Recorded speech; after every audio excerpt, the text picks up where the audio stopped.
Time you're listening. Welcome to the Forever Bristol City podcast. We're not happy bunnies today. The final score at Portman Road. I guess it was expected, but it finished Ipswich 2, City 0. As I say, an expected result. The performance wasn't there for me, although I know my contributors on the podcast slightly disagree with that view. But perhaps we should begin with the interview that Gerhard Struber gave after the match to Radio Bristol. And some of his comments regarding to the item that is top of everybody's agenda at the moment, which is recruitment, lack of in the areas that matter. I'm joined today by Anne Banks and Dave Tovey. I'll start with you first, Dave. You said let's start with the interview. Is Gerhard writing his own death warrant by being slightly critical of what's not happening and saying, I'm just the head coach? Based on previous experiences, I would say that that's not going to go down well with those above him. They don't like that kind of challenge. He's been absolutely clear where the responsibilities lies. He's literally come out and said, other clubs are spending money, we should be. He said, it's clear we need a striker, we don't have one. It is clear where he's putting the responsibility, and I was of the impression that he would still be here next season. Now I have genuine doubts on both sides of it because he spoke like a man that is deeply frustrated at work not being done. And those above him won't like the way he's challenging because that's been proven with past actions. And your thoughts on what Dave's had to say? Pretty much spot on. I mean, I saw a comment last night that people, when they come to Bristol City after a while, they invariably walk because they see what it's like. I mean, I think Nigel Pearson described it as a funny club, as he had it put to him. And he was the only guy that wouldn't have walked because he was building something. Gerhard Struber has got a reputation both here and on the continent. Most key, his family's still over in Austria. We all read the Athletic interview the other day. In Face, he doesn't need this necessarily. And if he doesn't feel like he's being backed, it's a big thing to walk. But we're not talking a Dean Holden who's never going to get a job in management anywhere else. We're talking someone who's managed in various different countries who could get a job somewhere else. I think he's squarely put at the door of the recruitment. I think he's right to, because I do think we'll come on to that there is a bit of collective responsibility that Gerhard needs to have as well, because recruitment isn't just Brian Tinnion and Sean Gillespie. It's proved to be Nigel Pearson, it's proved to be Liam Manning. There are final says, there are vetoes. Gerhard knows this. But in the context of it, if it walks like a duck and it quacks like a duck, it's a duck. And the recruitment from Gillespie, Tinnion, that whole setup has been poor for a significant amount of time. And if you look at the things we have brought in, which have been successes, you are talking things like Radek Vitec coming in because Struber knew what was happening there. You know, we're talking Rob Dickey coming in because Mark Sykes had a word at QPR. Rather than anything else. We're not talking a data set which is continually producing players which are coming in. And when we do produce, get ones which are really good, and I'm going to say George Tanner here, I know people don't like him, but for 200 grand, it's a hell of a pickup. They get slated. But I don't see that the recruitment team are doing their job. Clearly, Gerhard sees this as well. But it is not just them. I think he has to take some responsibility to this as well.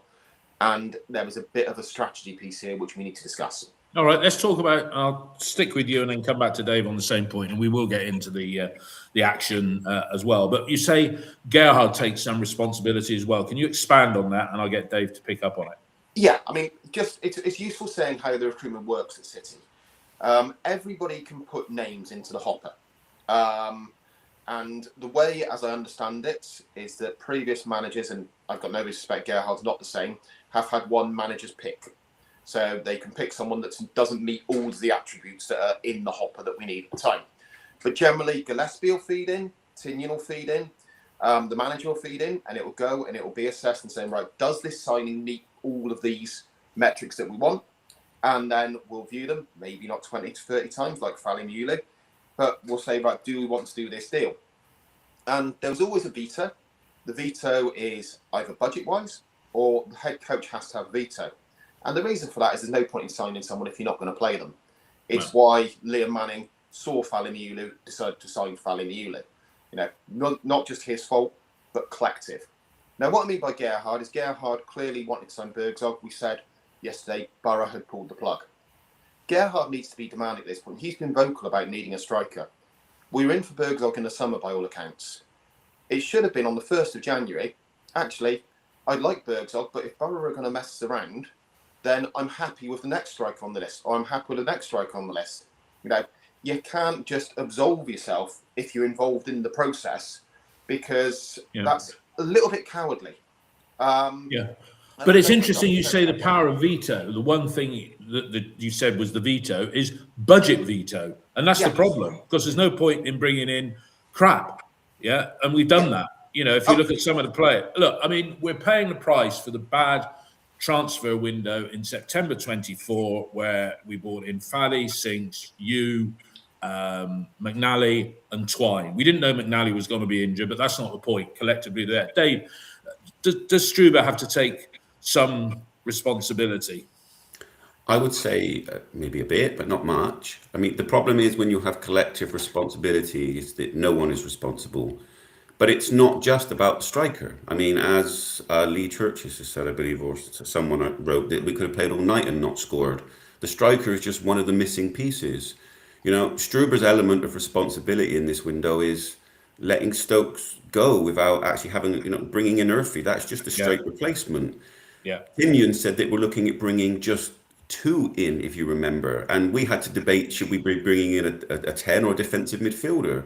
The fact is that we just don't have enough options across the board, and they haven't been supported as they needed to be. Bringing in that centre forward was also about adding some pace to the side, was also bringing additional elements, because we've got 2 number 10s that when they're not firing, we lack replacements. And I do understand what Ant is saying about Struber saying, I want this guy.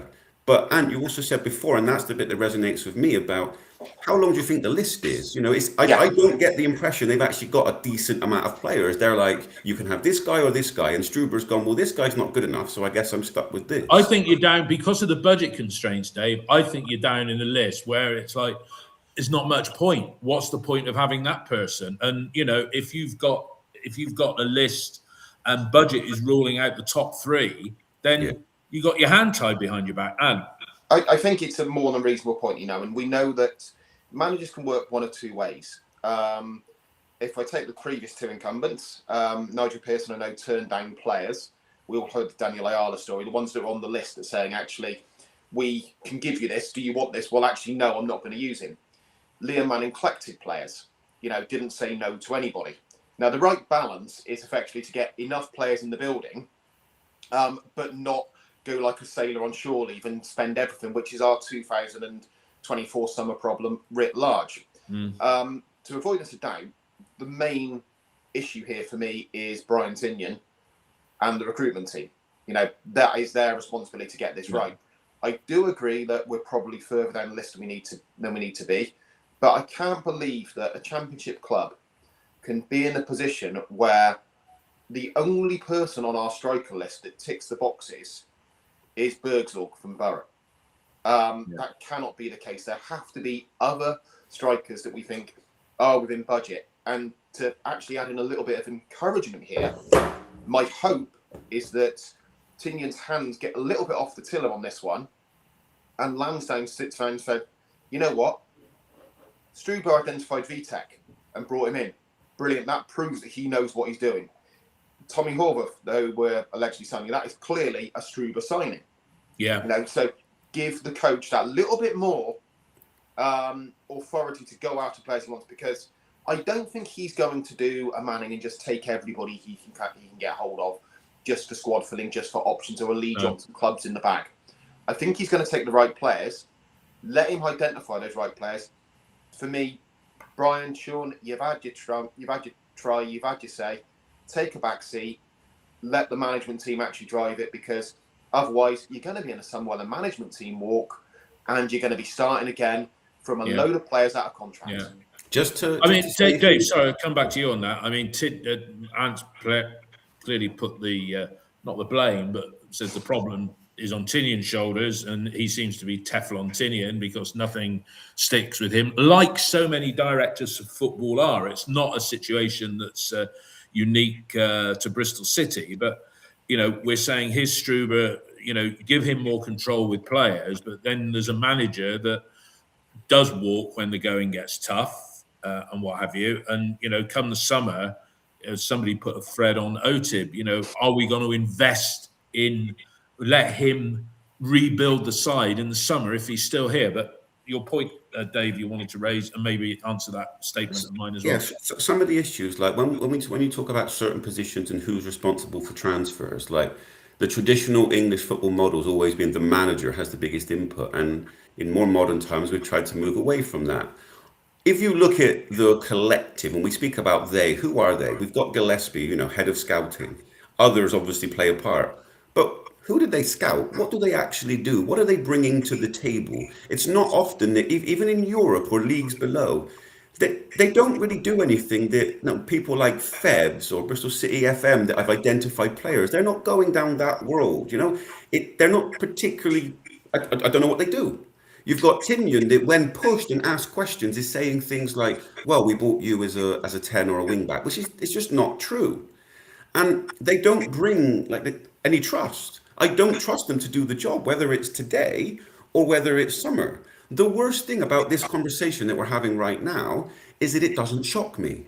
We're on the 21st of January, and this is happening exactly as I feared, but sadly expected. We are inefficient, and we've let an opportunity go, and the work should have been done by Preston. It should have been done. Yeah. They had enough time. You've got September, you've got October, you've got November, you've got December.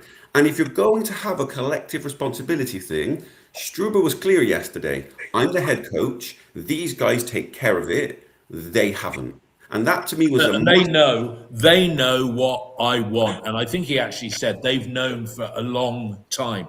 Look, I'll be honest, I know he scored the winner for Borough on Friday at West Brom, but I would have been underwhelmed by Daniel Berzor coming here. You know, I think he would have been on a high wage. Yeah.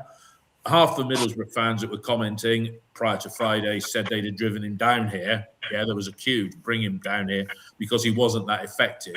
I want to see, and this was being said on Radio Bristol Friday night, you know, some of these young Premier League players that might cost a fortune in wages, but you're not committing to the 4-year contracts that you have, spending a couple of million here and there on David, the likes of Armstrong and Fally Maiulu. And this business about watching a player 40 times, I think that's complete bollocks. I can sit there and watch a YouTube video as half a dozen times and convince myself that maybe he's okay, you know, scoring that goal. But the video evidence, I do not believe they physically saw Fally Maiulu that number of times. I think that was all video clips, and that's a con. And what were you going to say? Just following up on that, it is a con, and it was a con because he didn't play 30 or 40 times. But the broader piece, and like Dave speaks to, what are these guys doing? Are they going out scouting? What are they doing? I'm going to go back a few years to when we had to join the French market, and that was when we had Mathieu Louis-Jean, who was our French scout over there. He was the guy that found Kodja. He played at the level, he knew the level, and actually he was able to find us players who could come in and do a job because he knew what we were doing. The problem with Maiulu, the problem with Hirakawa, and I don't care that he got an assist last night. He showed 60 games. He wasn't bought for a particular purpose here. Is that we did not understand the Austrian league. We did not understand the Japanese league. You know, we spread ourselves like this, sat at our desks in Ashton Gate or the HPC and said, look at those YouTube clips. That guy looks quite good. You know, he looks like he can take a ball on. You just want to sign Angry Ginge from the Baller League. You know, this is not the right way to do things. You get expertise in an area. You get local knowledge. You get eyes on them. You get boots on the ground. And say, right, actually, I understand the championship level. I understand this level. Is this directly adaptable? And can this guy make an impact? You know, this is why, you know, with the guy from Slovenian, Hovarth, I'm confident that he should be okay because Struber understands that league and understands this league. Yeah. So he can actually make the relation. But there was nobody in the building who understood the Austrian league and said, Fally Maiulu, yeah, actually, I think he can make an impact. And the most damning thing of all about this is that in that summer 24, when you go back to it, we did the business early for Maiulu. we did the business early for Armstrong. So they were quite high up the list. Yeah. And we still screwed it up. Just but the broad bit about not understanding localities, locations, and cross-reference to our league is absolutely huge. You specialise, but we're trying to actually be all things to all people, and we're being nothing. Yeah. Dave? just 2 points. The first one, on the striker, on Berzorg. I mean, I would have been underwhelmed by it because the optics didn't look great. But in order to die on your sword, first you have to have a sword. And we've not even done that. At least if they go for it, they can at least say, well, we had a go, it didn't work out. We are one step before that, where it's like, a guy who's in the building, and now we are in desperation mode. The last 10 days is no longer plan A. It's, what the hell are we going to do? And on the second point of scouting, like, I went to watch Dusseldorf on Friday, and they had a new signing called Satoshi Tanaka as a defensive midfielder, a real pivot shield. Instantly, it was like, wow, who is this? How have they picked this guy out? From Japan, phenomenal performance. That shows what can be done if you scout correctly. It's one game, but it was good enough. On game one, you get man of the match. It is possible with a network to take risks. We just sat on our fingers and have done nothing, or stuck with what we already knew in Earthy. Yeah, no, you're right. That Tanaka, then, that wasn't a Leeds player with the same name. It's not the same guy. And I know it's just one game, but when a guy comes in of a debut that's come from Japan to the German second division, and you're like, wow, what a player, and literally gets a standing ovation from a crowd that doesn't usually give that's some scouting if it comes off. And then he's been on some lists on X that people don't realize that he's moved. Like, this guy could do it on the championship. I mean, this whole thing, I mean, you've got to throw a player like one performance. We all remember Adam Naj's performance when we had him, the Hungarian. He was something a bit different. I think we beat QPR first home game of the season, and he looked a world beater. You remember Jens Hegler? That's going back a few years again. Cultured midfield player, now making computer games. But it's not about just the fact that he was good on one performance. It's the fact that the business has been done. You're going out there and saying, I can't settle for this. I need to make changes. We've bought in Morsy as an option. Okay. We've bought in Earthy essentially to replace Stokes. But are we actually, do you feel like we're going for it in this window? The answer is a clear no. And we paid the price yesterday, and we paid the price at option. I think that's getting back to the alleged signing of Horvath that's all over social media. So it's not speaking of something that's sort of not in the public domain. But Horvath, somebody commented on that. Well, that's a signing for next season. So that's not a player. We're showing what our ambition is, that we're expecting to be in the championship next season, not the first division, by signing or pre-contracting or whatever with a player like that. But look, we can come back to this. Let's talk about just one thing on that player. Let's just say that people at the club are not happy that information has got out. So whoever's been releasing that stuff, well, I think we know about it in future. I think we know who that is, but it's plastered everywhere. I think it's even been on the BBC website as well. Let's get back to the game. The lineup, the word changes. Dave, what did you think when you saw the lineup there? I think it shows where we are. Really, I know it links nicely. We're playing Viner in midfield, and I'm thinking, wow, why are we doing this? What's happened here? And it's clear because Morsy's playing 2 games in 4 days after not being at this level for a while, so probably isn't match fit for that. Knight is coming back, and the fact that he didn't come on in the second half tells you everything you need to know. It just is not where he should be. We are putting Viner there. We've got a semi-fit Sykes coming back from injury. And my question was, okay, why not Earthy? I was really surprised Twine started. And the answer was simple. We were going to need Earthy as the right wing back in the second half.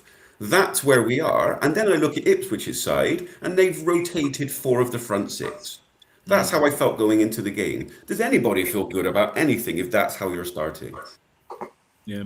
And what did you think of the lineup? And Morsy, he got an early recall into the action because of Viner's injury. Ross, official on the text feeder, says Morsy looks shot. I mean, we've seen Morsy dictate the game against Watford when they were a well-beaten side. I mean, is he going to be that spark?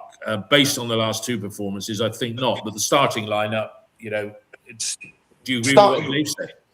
Kind of. The starting lineup surprised me to a degree. I think, obviously, a lot of it is driven by the fact that Morsy wasn't fit enough to play twice in 4 days. So no objection about that. I actually thought Viner started pretty well in midfield. I thought he did quite well in his period in there before he got injured. He played there in the home game against Ipswich. I didn't know before the game when we lined up whether it might be throwing a little bit of a curveball and putting Mark Sykes into centre midfield as we did at the Portsmouth game, and that worked very well for the first 25 minutes or so. But I think it's right. It is where we are.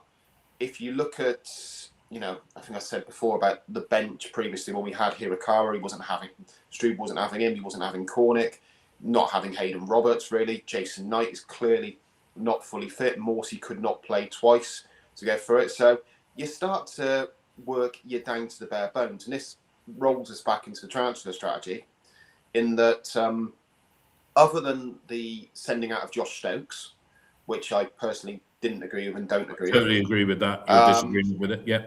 I don't disagree with any of the dealings on the outward basis we're doing at the moment, really at all. The problem is that when you're sorting the wheat from the chaff and you're getting rid of the chaff, you need to bring some wheat in as well. Yeah. And we've not really done that at this moment in time. And the extent of our scouting is a guy who is on a free transfer and someone who we had in the building last year. Yeah, poor recruitment again, because it's like, oh, well, this works to a point. Let's go with it. I mean, I talk about the lineup, and again, not wishing to point the finger at Struber, but you could have changed the lineup. You could have gone to a back four. You couldn't. You really couldn't. You really couldn't go to a back four. How? You could have. Well, I mean, I'm looking at our lineup now. You could have put. Where are we now? You could have dropped Dickey, and then you could have had Tanner, Viner, Atkinson. You could have started Campring. Is Campring still not match fit? There's a back four. Who's your midfield? Your midfield? Well, give Peckover a start. Ipswich away is not the game to do that. Oh, God, it's gone. Okay, and do you think Ipswich away is the game to be put in? Okay, you're back again. Ipswich away is not the game to be bringing a player in like that in that moment. The issue is that, Dickey's been off form. As soon as you go to a back four, you're opening up a problem. I would be a fan of having Atkinson and Viner as your back four, but the issue is that Viner had to play in the midfield. And as soon as you do that, do you really want Atkinson and Dickey as your centre-backs? They will get pieces by pace. No pace. And that's the issue why we couldn't go to a four yesterday. Yeah, but if you have Viner and Atkinson, you've got Viner playing in his best position, and then you can play Tanner out wide there, and you're not risking a half-fit Sykes. I'm on board. And you've got Hayden Roberts who can play at left back if you worry. You've got options at left back. You've got Borges, Roberts, or Pring that can play left back in a four. This makes sense if you put Viner there, because Viner's got the pace. He's not so good in the air, but he's got the pace. Atkinson to win the aerial duels. The issue that you have with yesterday was with Knight and Morsy not being match fit for even 45 minutes, and we saw with Morsy why that was the case. Well, Morsy and Sykes, for that matter. Well, exactly. So therefore, you're asking Viner to go into midfield. It negates that option, and it really limits the options you have to even go to a back four. That's the problem with yesterday, and it comes back to recruitment. There are certain issues across the board. Yes, some of it's still injuries. We really suffer from these injuries at the moment. Not having Williams, not having Bird, Knight not being fit. It's part of that. But the fact is, as well, we don't have enough players to fill in certain positions. And while I think that to get the best from Morsy, playing that 4-1-4-1 may just be the route we go. Yesterday, it wasn't on the table because we couldn't put Viner at the back. And as soon as you go 4 at the back, Dickey doesn't make that side. No, which is fine, because I think he's become a little bit of a liability. What do you say on going to a back four, and that back four that I've suggested? Fundamentally, there's nothing wrong with it. Fundamentally, George Tanner's a better right back than a right wing back.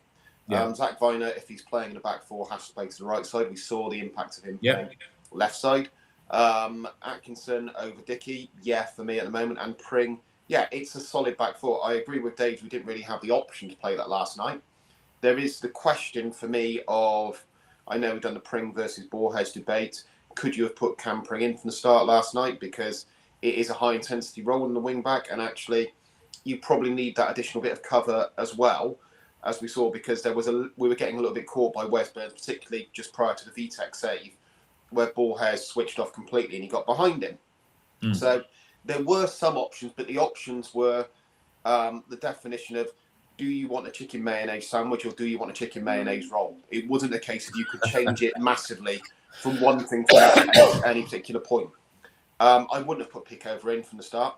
I think that it would be throwing him into the Lions' Den. The only bit we've probably said a few times that Ipswich rotated 4 players.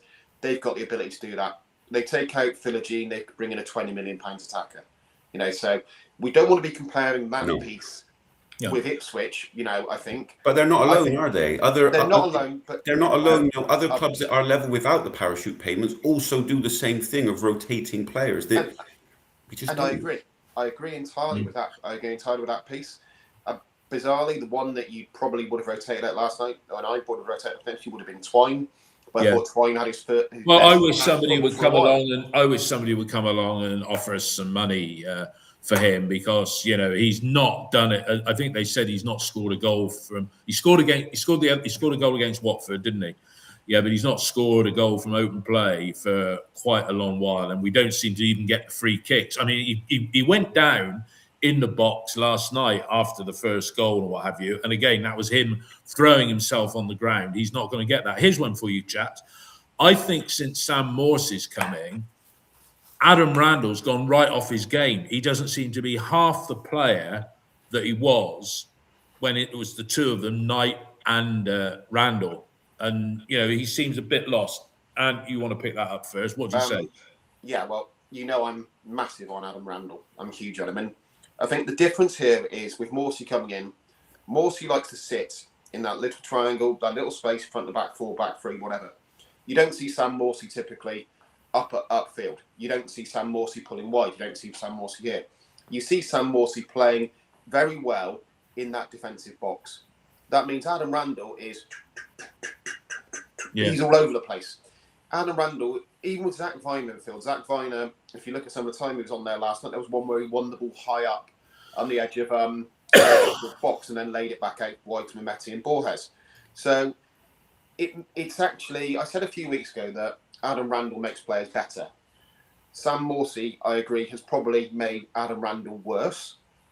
I am not going to say immediately, right, Morsy's a problem, because, he's only played 3 games and he's settling in.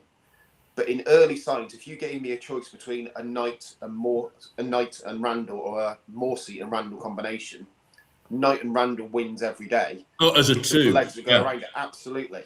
All right. And to get Morsy, do we need to change the entire system? And do you change the entire system for a 34-year-old who was out of contract to the end of the season? Well, true. I mean, Skull Legacy has said on here, if Morsy plays, then he needs Knight and Randall alongside him like he did against Watford. And then you're into that midfield 3 rather than a midfield 2. Because if you looked at what's starting... Randall didn't play against Watford. This is... Oh, right. Sorry. Yeah, you're right. Sorry. Basically, if you play Morsy, you need your other centre midfielder, or both, or a formation change to be more rovers, to be more advanced. I mean, Ant, you've spoken about it in the past, about if you put Morsy and you advance Knight and Randall. Yeah. The fact is that Morsy hasn't come here just to sit on the bench. He's come here to play. And sometimes you bring in players and you do have to adjust to them a little bit. You do have to make slight changes. But again, with injuries, with certain elements, it's more of who's fit to play, who's the fittest. In terms of that rotational element, you're looking at starting yesterday. You're basically saying, right, it's going to be Randall and Viner.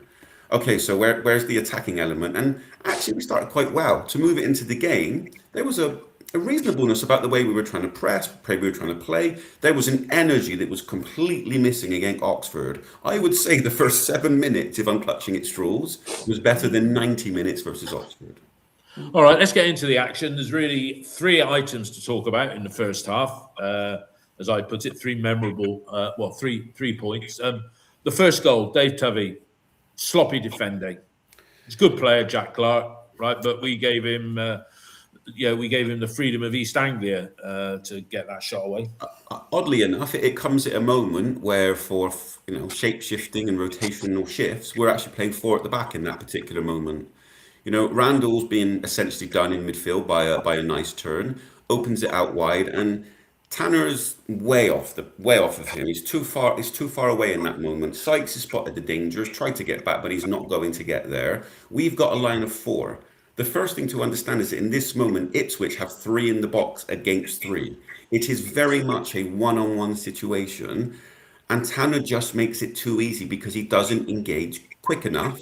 He allows Clark to get up ahead of steam, and the one thing you don't want him necessarily to do is cut inside.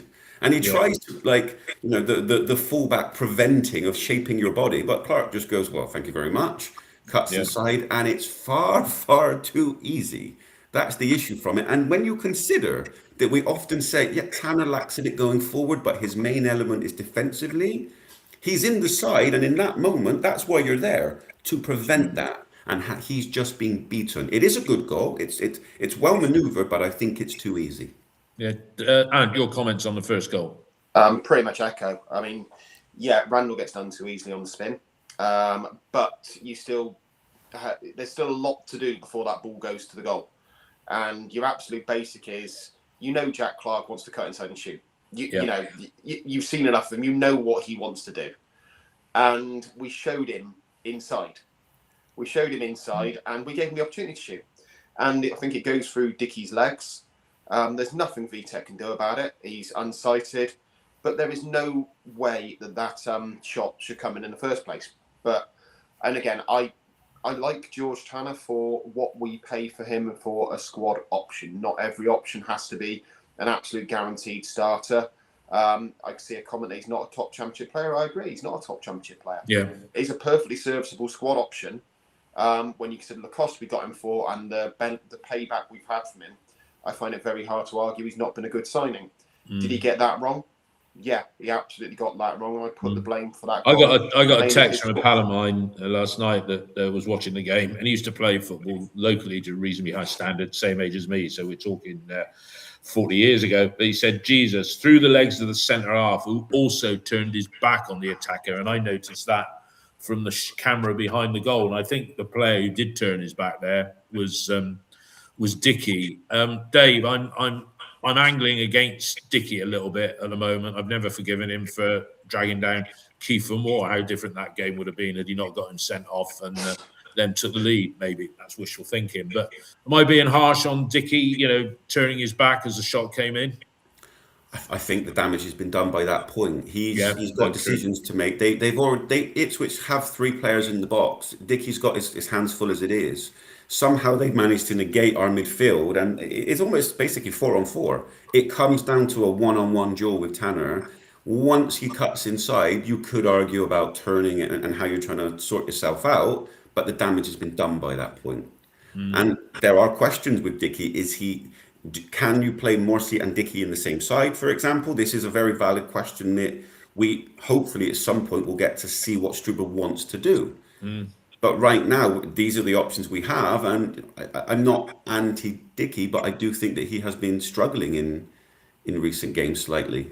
Okay, Dave, stick with you and then come to Ant with the same problem. We had a chance to get right back in it. I mean, Ant had said before we went live that for the first 20 minutes, even after the goal, we were doing okay. But Dave, Reece has got to put that chance away after the sort of defensive mishap that we're prone to occasionally. Reece should have buried that, shouldn't he? Well, leading up to it, we had Borges offside twice, your wing-backs offside. That tells you that, you are quite advanced. We started okay. And then Twine, for all we talk about the frustrations of him, he is the one that nicks the ball because he anticipates what's going to happen and it breaks for him. In that moment, and we spoke about this with Reece, that he's going to do that sometimes, and we're going to be speaking about a chance missed. I wouldn't say that it's a gilt-edged chance, but 1-0 down, Ipswich away, you need to be taking those types of chances if you're going to take something, because sometimes that's what you get at Ipswich. And I don't think it wasn't a gilt-edged chance, but it wasn't a good finish either. It's somewhere in between. And Reece should have done better? Yes and no. It skips away from him, I think. So, first thing to say is that I thought we could have got a fair bit of joy from Ipswich last night because they did look like they were overplaying it a bit at the back, and not all of the players at the back looked comfortable. Particularly Kit Prey didn't look particularly comfortable, and you pressed them, you nearly got in, and that's why I say that actually if we didn't concede the Clark goal at half time, I was surprised at the response on OTIB, and similar, the fact that this is disaster. I think that was coloured by the external factors we talked about. But you'd have looked and said, actually, if this had been 0-0 half time, we've had as much of the play, we've played relatively high up the pitch, we've nicked the ball a few times high up the pitch. Actually, in terms of away performance, it's a pretty good away performance on the whole. The chance itself, I think he tries to get a shot on third, and then it slightly starts skipping away from the turf. So he could have hit the ball. I think he was trying to hit the ball probably about a second earlier, and he doesn't get the opportunity because the ball's skipping. And as it skips, he takes the shot. It's a decent effort. It's not a great effort, but it's one that's got to go when you're playing at. But if you look at that one last night and against Oxford on Saturday, he's had 2 good chances, and goodness me, if we take the lead at Oxford, we come away from Oxford with 3 points. We're happy because last night, based on Ipswich's stronger squad and the fact they're on a good run, it was almost a gimme for them that they were going to carry on where they'd left off against Blackburn, which was smashing them. And I agree with what a couple of people have said on here, and somebody said on OTIB last night that Ipswich didn't really get out of second gear, right? And I go back to the game which we lost at Ipswich in their promotion season, which is a bloody good game. We lost it 3-2, but the level of intensity of them that night and us was incredibly high, whereas last night it was a flat atmosphere. Even the commentators were trying to raise people's interest. I would say that in the first half, maybe the first half an hour, I thought we were okay, but I still felt they were quicker, sharper, with more purpose, and they were asking a variety of questions. The little jinks, the finding the holes.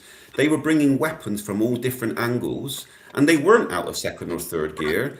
And actually, they became so comfortable that they started to dial it down. They realised that the game was so not scored. They actually really didn't have to exert themselves. And if we had played better or been able to last longer in our okay performance, they would have simply carried on and maybe kind of a level or two. We were just lacking in many parts, and some of it is because of the fact that the players are just so flat. You think about the opening part of the season in other games. How do we beat teams? Our energy, they can't live with us. It was the reverse yesterday. We got out-energied. And that's not good for a Struber side. Well, no, when we were out-energied against Oxford. Let's move on to something that is worthy. I mean, you say about great goalkeeper saves. I was old enough to remember seeing it live, the save that Gordon Banks did against Pele all those years ago in the World Cup, 1970. And you've seen saves that are equal to that.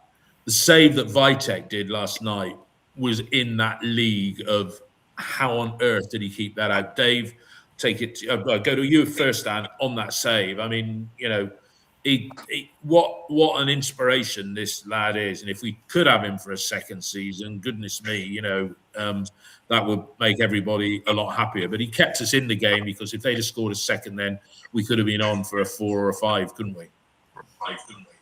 Look, it was phenomenal. I mean, I think the fact is that he's down and he springs up, and the striker does nothing wrong.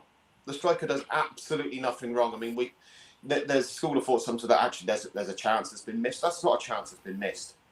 That's a save that has been made, and it is a superb save. And I've seen it all over social media, from not just from Bristol City fans, not just from Man United fans, not just from Ipswich fans, but from absolutely everywhere, because you've got to watch it 2 or 3 times.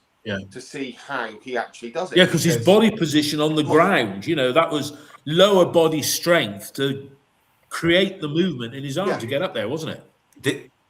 Exactly. I mean, so I've got one of my good friends is an Ipswich Town fan. I mean, he's only really started supporting them once they've been good. He lives in Bicester. Didn't really bother with them when they were rubbish. But he immediately texted me and said, this keeper's a little bit good. And I think we worry about losing him. We won't lose him in January, but if I'm Ipswich and I look at my keeper options, he's miles better than Walton, he's miles better than Palmer. I'd be approaching them if they go up for a loan from Man United in the New Year. without a shadow of doubt. I think the Ipswich fans would be well up for that, having seen that last night. No, he was good. Darm said on here, and I can remember that save as well, Sunderland keeper in the 1973 Cup final, Jim Montgomery, which Sunderland won against all the odds. And Jim Montgomery did a save similar to that. If you look at it on YouTube, listeners, you'll see what we mean there. But Dave, that was right up there amongst some of the best we've ever seen, I would say. I could try and tell you how good that save was, but I could never do it justice. It's beyond world class. It's universal class. I would say it's the best save that I've ever seen. If somebody wants to tell me that a save is better, I would argue instantly, well, it competes. Yeah. But I don't think you'll get a better save with that anywhere. And if anybody's listening to this podcast that hasn't seen it and just catches up on the highlights, please go watch it. It is worth it. It's the type of save that you need to see with your own eyes to believe what's happened. Yeah, because, I mean, you see lots of keepers where they dive and they turn a shot round the post, but this was something else. It's on the floor. It was on the floor.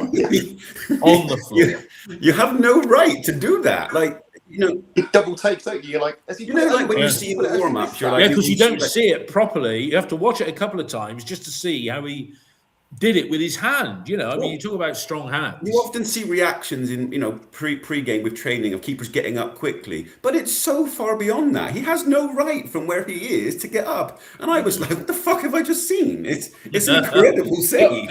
Beep, swear word from Mr. Tubby there. Yep. Apologies, children. Sorry.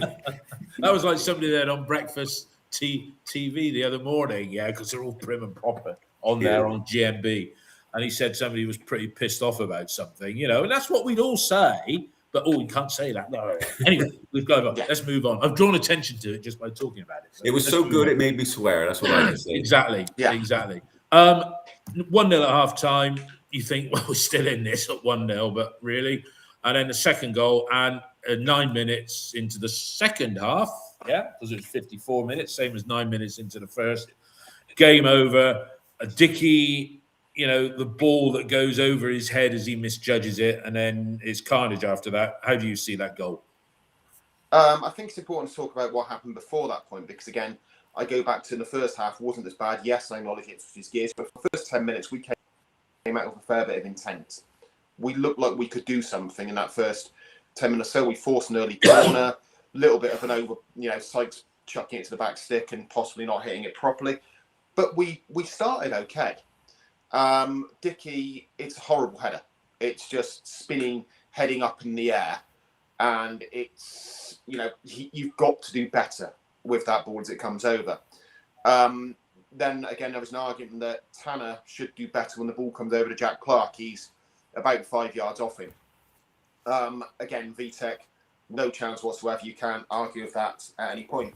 The broader issue for me is, for all I think that we were in the game, I think as soon as that second goal went in, everybody gave up. Yeah.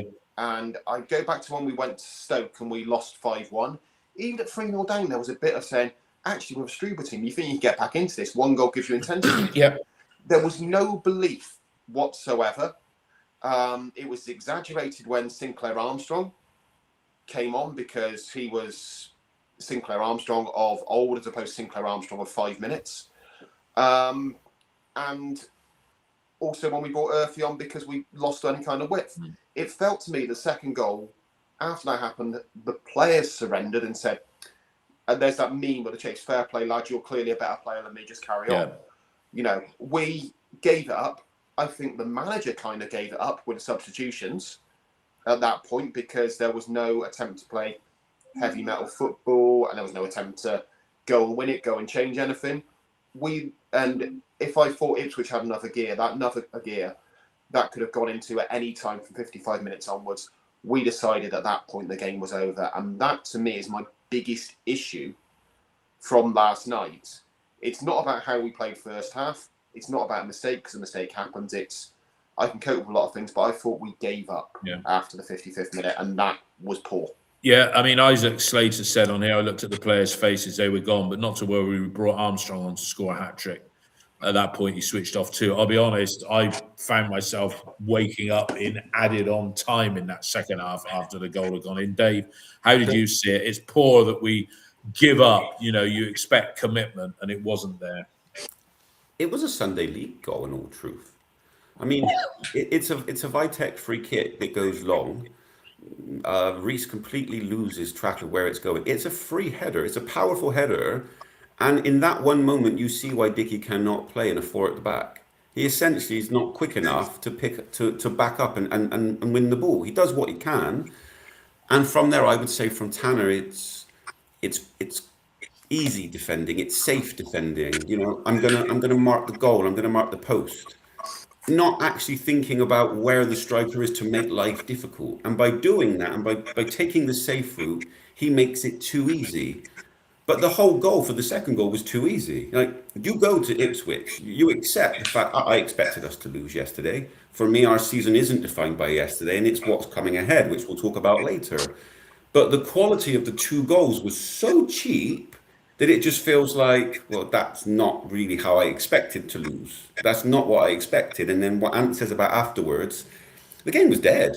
From that moment onwards, the game was dead. And just to help you out a bit, David, the subs. Look at the three subs. You've got Pring and Urfi coming on as the wing backs. You bring on Armstrong for Reese because obviously you're trying to manage the three games that you need to do. They're not robots. This is not fantasy football where you just play players for 90. You will pay a price if you do that. And then Armstrong doesn't touch the ball for 22 minutes.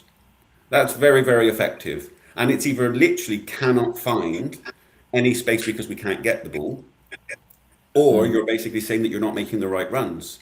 And for people that say, like, we should have gone two up top yesterday, our striker didn't touch the ball for 22 minutes. We couldn't actually get hold of the ball. If you put two up front, you'll have even less of the ball, and they'll never see it. It doesn't really matter what he did. The fact is that we didn't have that zest, that verve, the dark days. And look, and we say that zest, that verve. So Reese is up there as a lone striker for an hour, and then Armstrong for half an hour, doesn't touch it for 22 minutes. Two players that stayed on the pitch for the full 90, who collectively have scored all our goals and most of our goals and most of our assists, are Mehmeti and bloody Twine, and they were invisible in the second half. They were absolutely invisible. And my one question for Struber is, why not bring on Bell for one of them? And this is where Struber has some responsibility because he's not doing it. But I also think that there is huge politics in play, and he's making a massive point. He's making a massive error if he's trying to make a point, because we all know how that goes. And, Mehmeti and Twine, I mean, it's typical Mark Ashton to come in with a cheeky offer for Mehmeti, because Mehmeti was being linked with Ipswich in the press. Now, whether that was done to destabilise him, a bit of gamesmanship, off-field gamesmanship, but those two, they have to stand up and take some responsibility as well, because where are they to lift and inspire? They're not. They're absent. Well, there's a question, isn't there? And the question is, does Mehmeti and Twine, or do Mehmeti and Twine play well when the rest of the team play well, or do the rest of the team play well because they play well? And they're slightly different things there. So do either of them, when the chips are down, when you're not playing well, have the ability, don't question the intent or the desire, to drag you up and get you through on that next level? I'm not sure they necessarily do. I look at the Mehmeti to Ipswich, and if it was an audition last night, he absolutely failed it, because Ipswich were lacking Philogene. They had Jack Clark coming in. You would never put Mehmeti in above Philogene or Jack Clark in any way, shape or form. So if Ipswich are genuinely interested in him, what they're interested in him for is just a reserve option, i.e. he's the new Sammy Smodic for them, just to come off the bench, and then if they go up, as I fully expect them to do so, he'll be loaned straight back down to this level. Yeah. Because they won't use him, because he's not as good as the players they've got. And I think I've just seen a comment that said he gets found up by the bigger clubs. I agree with that. Although in the same text feed, you're reading the same text feed as well, agent talk probably, but Mehmeti being linked with Wolves. Maybe Wolves are planning for next season, and they're thinking, well, he's probably going to cost, you could double Mehmeti's wages, and he probably cost, even at that, half the wages that some of these overpaid European players have got, that Wolves have, that will all move on when Wolves get relegated, as they undoubtedly will do, even though they're undefeated in 6 games. But I mean, yeah, I think somebody else has said on here, second half was a bit like a testimonial game. It just petered out. Dave, 6 bookings. And, we got 6 bookings yesterday and we weren't hard, as I put on X. And the referee was quite invisible, so invisible that I didn't realise that we got 6 bookings. But, that strikes me as a side that's giving it some stick, giving the opposition some stick. But we weren't, were we? We were soft as putty. It's a side that has mentally gone and is annoyed, frustrated, had enough, fed up of being toyed with on multiple levels. That last half an hour, it was a tough watch on any perspective, whether you're a fan of City, whether you're a neutral. It was no longer a game of football. It was one side just basically dominating the game. They know the game is won, and another side that's got no questions left in the locker. They are mentally beat, and it's an all-round thing, and it's deeply worrying going forward. And I'm not going to keep repeating it, but I'll say it one more time. It comes down to recruitment, and Struber and the team have been let down, and yesterday was part of the price. And if we don't have it in us energy-wise and we keep doing this, it will be on them. It won't be on that side. It won't be on Struber. It will be on the recruitment team for letting them down. I really feel that.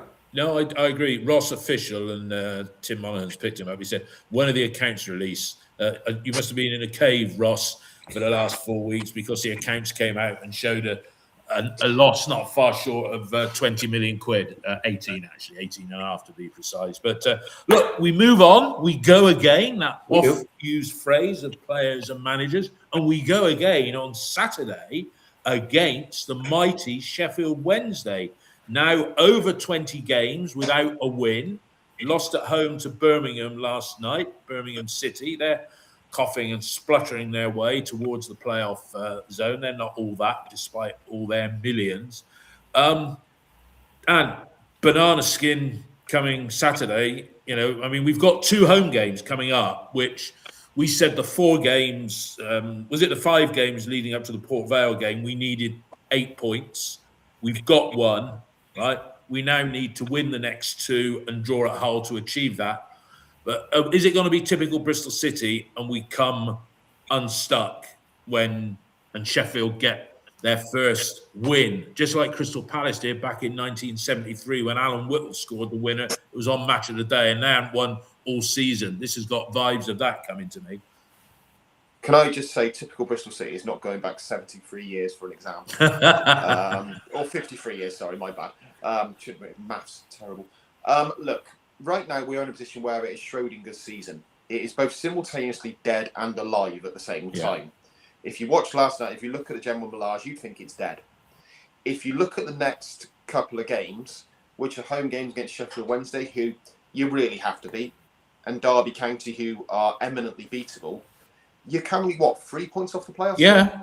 Well, 3 playoffs, so 3 points off 6th, because if you look above it now, Hull are bloody 2 points, 3 points off 3rd, I think, or even 2nd, But you've got 2 games now, then you've got Hull. Yeah. So you've got 2 games which you have got to be getting 6 points from. And we could extrapolate and go through all of that kind of stuff. But to me, the next 10 days are absolutely huge in a couple of ways. The first thing is we need to deliver on the pitch. Because if we don't get those 6 points, we're probably going to fall out of touch with the playoffs.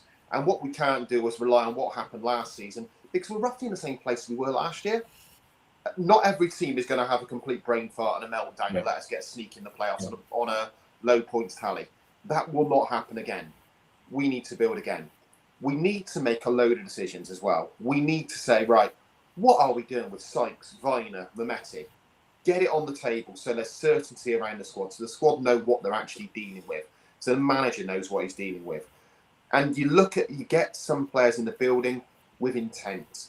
Now, that intent doesn't have to necessarily even be a playoff ready put player. It needs to be someone saying, right, actually, this is a sign that we are building, we are doing things. Because right now, it feels rudderless. It feels like we're sleepwalking towards the summer where we've got so many players out of contract.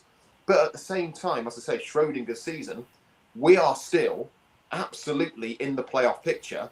And we win the next 2 games, we are right up there, and that whole game becomes I think we and everybody below us down to about 17th, right? I think any team that is on 38 points or above, right? And then there's a cut. I think Southampton are on 36. If you're on 38 points and above, you still got 6th in your sights, yeah? And the more games disappear, the more clubs start to drop out of that unless one of them has a good run of form. This is the important thing to say, is that losing yesterday is not what defines the season. What's got people so, I think, despondent is the how of yesterday and the context behind it. But actually, our season right now as it stands is basically being defined by Millwall, Preston and Oxford. We haven't picked up the points we should against the team at the bottom, and our head-to-head battles against the teams we're trying to chase down is not good. If we don't beat Sheffield Wednesday, then Cleveland can rest easy from you, David. You know, it doesn't have to worry. It's done. But you pick up those 2 wins in those next 2, which you have to do. You really do. You go into that whole game with another opportunity of a head-to-head battle. And even if you pick up a point and you've got your 7, it's still on the conversation. And then we can turn to recruitment and say, what are you going to do? I suspect that if the disaster happens and we don't win against Sheffield Wednesday, the recruitment team or those that make decisions would actually be a little bit happy, because then they can say, wait, we can't do it now. We're too far off. We need to think about summer. And they'll come up with some nonsense. You put that, actually, Dave, you put that on OTIB, I think, in one of your replies to somebody on there. That it's almost a relief to the recruitment team. It gets them out of jail. It really does. If we don't win the next 2, it gets them out of jail. If we win the next 2, the pressure stays hot on them. Well, if we win the next 2, Derby's on Friday. Derby is January the 30th. Now, whether signings will be allowed on to Monday, the 1st of February, because the weekend has got the 31st of Jan in there, it'll be interesting to see. I mean, look, since the Stoke game, I don't know whether this is including the Stoke game, but kidding the writers, but the last 18 games, the last 16 games since Stoke, we won 5, drawn 3, lost 8. We're losing every other game at the moment. We're in a sequence of form based on 16 games. That's slightly over a third of the season. We're in a sequence of form that, if using my favourite word here, extrapolated across the whole season, it's typical Bristol City territory. It's in that 60, 61 points. Now, that is only 7 points less than last year. I said at the podcast get-together that we could next season, this season we're in now, get to 73 points, right, which will be a 10% improvement on what we achieved last year, and not get to the playoffs. I think people are right saying on here that the next 2 weeks, Tom said this of Robin's Nest, the next 2 weeks not only define this season, they'll define a lot about the next couple of seasons, I think, because if we drop out of the playoff zone, what are we going to do in the summer? Because players are going to leave. I wouldn't say the next 2, in terms of what happens on the pitch, the next 2 weeks, basically, if it was a snooker game, we need snookers right now. Already. And the next 2 games get us out of that and at least put us back on the platform to succeed. Right now, the playoffs look a long way away, I have to say. But narrative changes quickly in football, and 6 points from the next 2 games, it really does change everything, obviously. Yeah. And that's what you have to be looking for right now, is that the season starts here. Last season, we saw it as a unicorn. Well, maybe it's not. Maybe lightning does strike twice, and maybe we can go on a run. But recruitment, please, do your job. We need to go on a run now. Final word from you, Ant, on this one. You've got a meeting to go to because we're doing this during our working day. But your final thoughts. Two wins, and it's happy days again. 2 wins, and it masks and papers over a lot of fairly significant wider cracks that are there from the wider football team. Everything we've said, we could repeat till we're blue in the face. The recruitment needs to be better. It needs to be more coherent. It needs to be more cohesive. These aren't new problems at any way, shape or form. It all leads back to one root cause. That's that the man on the top, I believe, has lost interest and has lost the desire to back the team, back the club. You could go for this right about now. You could bring that Hove deal forward for one. You could sign your striker. You could bring in the reinforcements you need, 3 or 4 players. But it should have been done on the 1st of January. Yeah, absolutely right. Okay, everybody. Well, we'll be reviewing Sheffield Wednesday at home at 9 o'clock on Sunday morning. In the meantime, enjoy the rest of your week and good luck to Liam Manning. Good to see he's got a job closer to home. is it Huddersfield? Last time I looked, that was up in Yorkshire, but already you've got the Huddersfield fans asking City fans their views on Liam Manning, and that's interesting reading. But thanks for listening, everybody, and we're